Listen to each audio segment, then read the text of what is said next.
Welcome back to Retrovault's Vault, where horsepower never dies and modern cars forgot what muscle means. I'm Retrovault 4, here to dig up the brawlers of yesteryear. Today we're buzzing into action with the 1968 Dodge Coronet Super Bee, Detroit's version of a Hornet with a HEMI Stinger. Let's roll!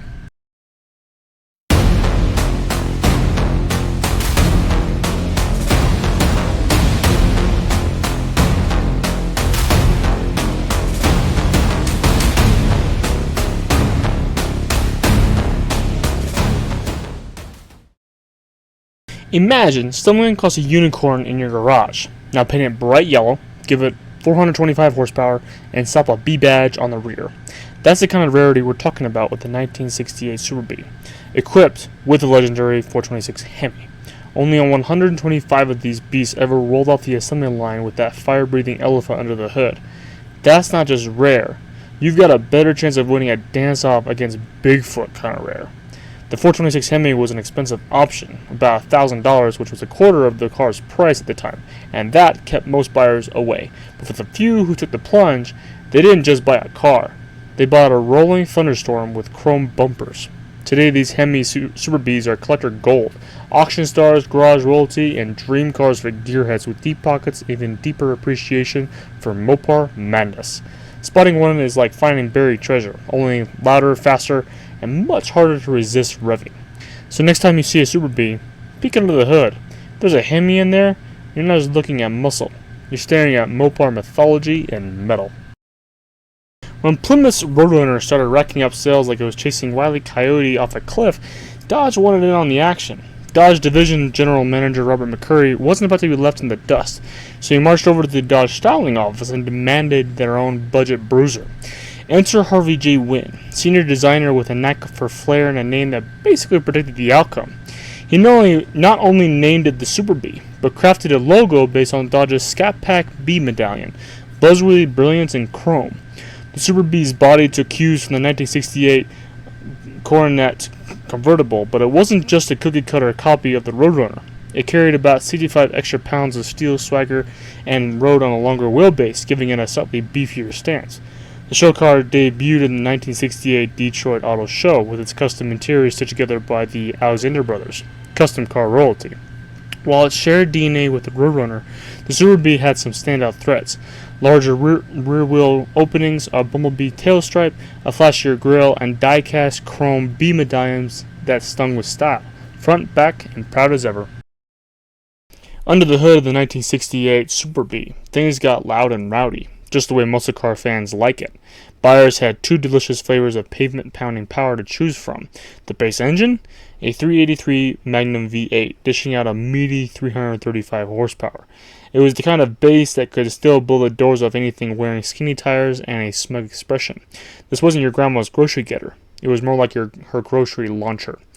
But for those who thought moderation was just a myth, Dodge offered the mighty 426 HEMI.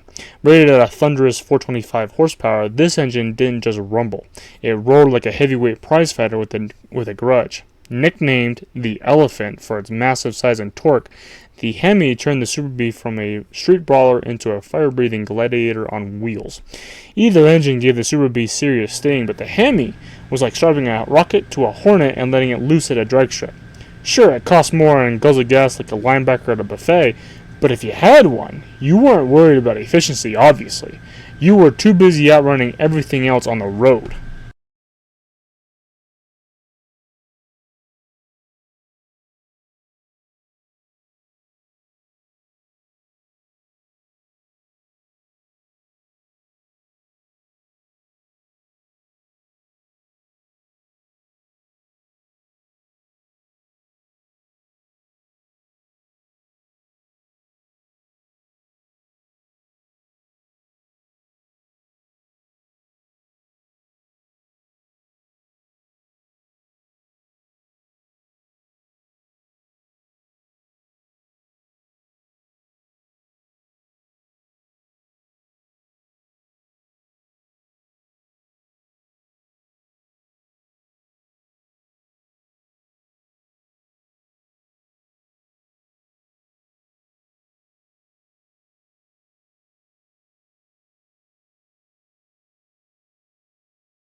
The Super Bee didn't just talk tough, it walked it thanks to the drivetrain lineup that meant business. Standard was a 3-speed manual, perfect for those who like to roll their own gears old school. It got the job done, like a steel-toe boot kicking a wasp nest.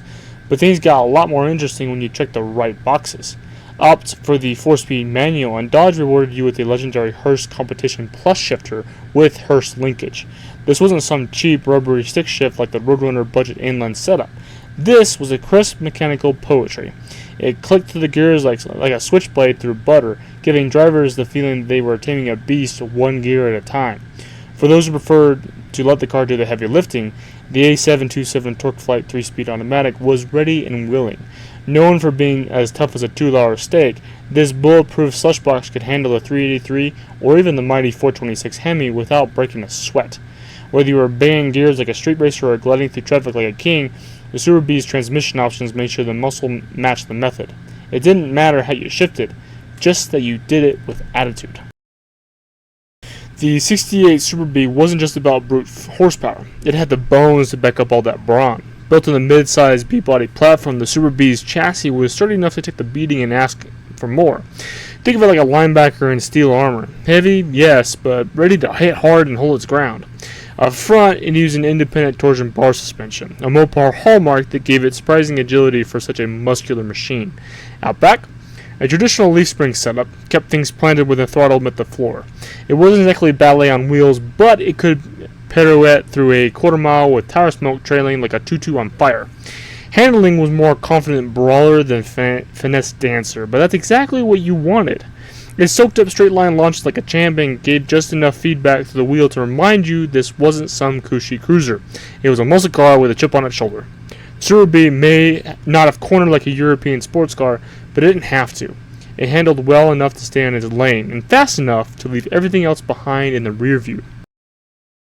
Step inside this Super Bee, and you weren't exactly greeted with luxury, but you did get muscle car essentials, served up with no-nonsense flair. Dodge didn't waste time on frills. This was a cockpit designed for action, not afternoon tea. But it wasn't totally bare bones either. Front and center was the Rally instrument panel borrowed straight from the Dodge Charger. That's right, the Super Bee got the same gauge cluster as its more upscale cousin, because who needs wood grain when you've got readouts that scream performance? The Rally dash gave drivers clear, sporty dials that tracked everything from speed to engine vitals, letting you know exactly when you were pushing the limits, and maybe when to back off if you ever did. Bucket seats were optional, but the standard bench meant you could still slide across like you were starring in your own 60s action flick. No touchscreen, no Bluetooth, no problem. This was tech with a heartbeat, not a hard drive. Just you, the engine, and a dashboard that didn't babysit. It dared you to push it harder. The Super Bee's interior wasn't about comfort, it was about control. And that's exactly what made it cool. Out back, the 68 Super Bee packed a 8.75-inch rear axle paired with a 3.2321 sure grip differential. Dodge's way of saying, we stick the power where it counts. This wasn't your average open diff that spun tires like a confused ballerina. The sure grip locked down traction like a linebacker on a loose football. Whether launching from a green light or laying rubber down on Main Street, both rear wheels worked together like a tag team of trouble. It kept things planted, predictable, and just wild enough to make every drive feel like a controlled street brawl.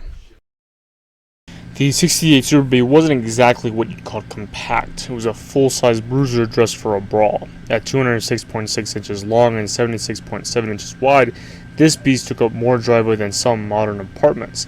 Standing 54.4 inches tall, it sat low and wide like a prizefighter crouched in the ring ready to pounce. The 117-inch wheelbase gave it stability at high speeds and a planted feel on straightaways, though don't expect it to take tight corners like a ballerina. It was more like a ballroom bouncer with a license to flex. Tip of the scales at 3,554 pounds, the Super Bee wasn't exactly featherweight, but every ounce was muscle. That curb weight helped keep those rear tires grounded when the throttle hit the firewall, turning torque into traction and giving the competition a rear view mirror full of tail stripes and thunder. Sure, it may have needed a little extra room in the garage and at the gas pump, but that's the price of presence. The Super Bee didn't sneak onto the scene. It rolled in like a thunderstorm, long, wide, and impossible to ignore. This was Detroit steel at full size and full volume. This HEMI beast full of sting had strengths as bold as the Bumblebee tail stripe, and a few quirks buzzing around under the hood. First, the strengths. It was a budget muscle car with a heavyweight power. You got the 383 Magnum or the fire-breathing 426 HEMI, a tough-as-nails chassis, and a no-nonsense design that told the world, I'm not here to make friends, I'm here to win stoplight drag races. Add in the Hurst shifter, sure grip differential, and Charger Source rally gauges, and you had a working-class hero with enough attitude to scare cars twice the price. But it wasn't without its stingers. The Super Bee's ride wasn't exactly cloud soft. Think more along the lines of riding a charging bull through potholes. Fuel economy? Let's just say it guzzled gas like it was doing keg stands at a tailgate. And while the base price was a bargain, ticking off too many options could bloat the cost very quickly. Interior comfort leaned toward function first, and road handling wasn't exactly what you'd call nimble. Still, for anyone craving raw power with a dash of Dodge swagger, the Super Bee was a winner. It might not have been perfect, but perfect doesn't burn rubber and leave tire marks on your soul. And there you have it, the 1968 Dodge Coronet Super Bee. Dodge's no-nonsense, pavement-pounding answer to the muscle car craze.